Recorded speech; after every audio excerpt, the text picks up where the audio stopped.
Let me give you a little background of this project. What's the reason of these projects? The reason of this project is twofold. One is industry downwards, the country downwards, state downwards, and there is a company upwards. What's the benefit for the company? Why would a company do such a project?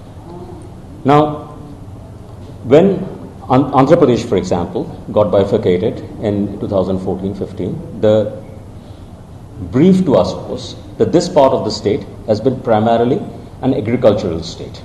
When you're an agricultural state, unlike the other part of the state, where IT had by then got established in a big way, it was a primarily an agricultural state. Now, when you say industrial infrastructure, it is not about building roads and building corridors and building industrial lands. It's also about building the people who are going to work in that industry. You can't have an industrial infrastructure without people being ready in this state. And for an agricultural infrastructure state, this is an impossible task of impossibility. And that is what the vision of the state government was, which was told to us, based on which we did a market research, we found out the gaps, we aligned with the state government's industrial policy, and the entire scope of the project was decided. Based on this decision of the scope of the project, this project was designed to not just address the high end of the engineering skills, but also the mid-range and the low end of the skills. In the parlance of industry, it is called the white collar, blue collar, grey collar, and rust collar workforce. And that's the reason why there are center of excellences, there are technical skill development institutes, and so on and so forth.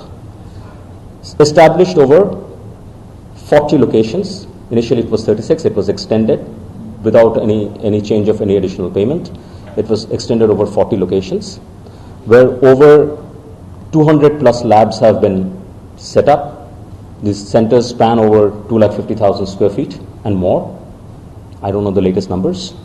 And till 2021, 213,000 students have been trained, certified, and all their details are available in the system.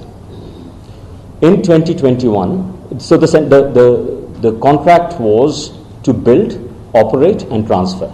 Build, then operate for 2 years, handhold for 1 year, and then transfer this at the end to the government. All of the phase has been completed. In fact, it took more than 3 years, not thanks to COVID.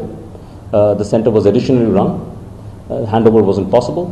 And in 2021, these centers were handed over.